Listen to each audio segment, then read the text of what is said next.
Ibrahim Tabé, bonjour. Bonjour. Vous avez publié aux éditions L'Harmattan une brève histoire de Dieu. Alors je précise que c'est un essai. Pouvez-vous nous présenter votre ouvrage? Oui, enfin, ayant reçu une éducation chrétienne, cela ne m'a pas empêché de me poser des questions sur le fondement des religions et sur l'existence de Dieu, du moins tel que nous le représentons. Alors, c'est l'objet, ce questionnement est l'objet de mon ouvrage. Bon, malgré son titre provocateur, il ne s'agit évidemment pas d'une histoire de Dieu qui est transcendant et qui dépasse le temps. Il s'agit plutôt de l'histoire, de l'émergence de l'idée de Dieu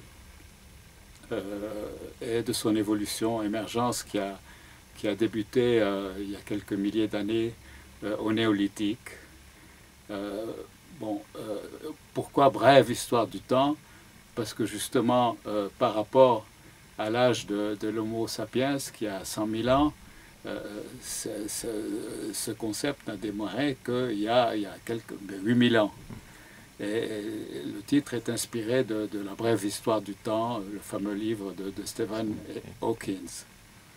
Donc, comme je vous l'ai dit, son objet est de présenter comment l'idée de Dieu est venue aux hommes, comment ceux-ci ont évolué d'abord de l'animisme préhistorique au polythéisme, puis enfin au monothéisme.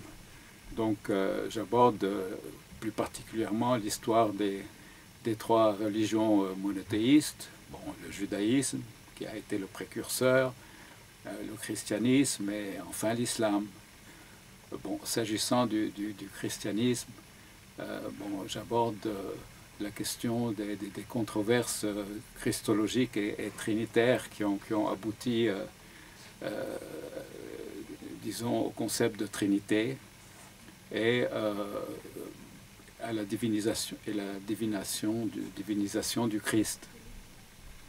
Bon, bien que certains exégètes pense qu'une partie du récit des évangiles a été un peu mythique. Ça n'empêche que l'enseignement de Jésus, qui est basé sur l'amour, est peut-être l'enseignement le plus sublime qui a été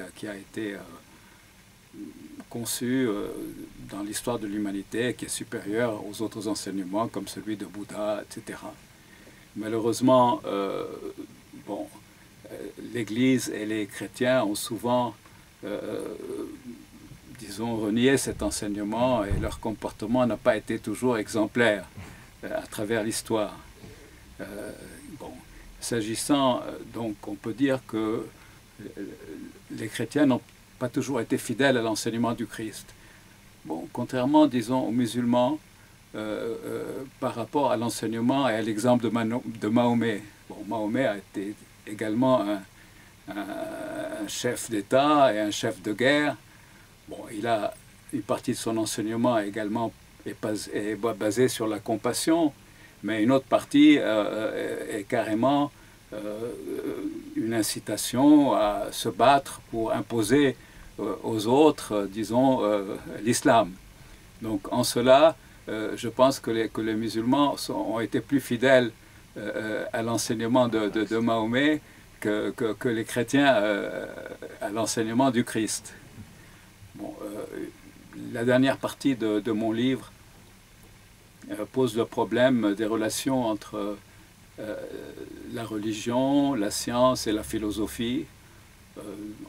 Elle évoque disons, les contestations de la religion qui se sont fait au jour à partir du siècle des Lumières, qui ont culminé évidemment avec l'annonce prématurée par Nietzsche de la mort de Dieu. Prématurée parce qu'aujourd'hui on assiste un peu à un retour du religieux. Bon, un retour qui n'est pas toujours positif et qui se traduit également parfois par une instrumentalisation de la religion à des fins politiques. Toujours est-il que, donc, en conclusion, je me demande quel sera l'avenir de religion et est-ce qu'on va vers, disons, une religion universelle, une religion à la carte où chacun se fera sa propre religion. Bon, c'est des questions qui restent posées.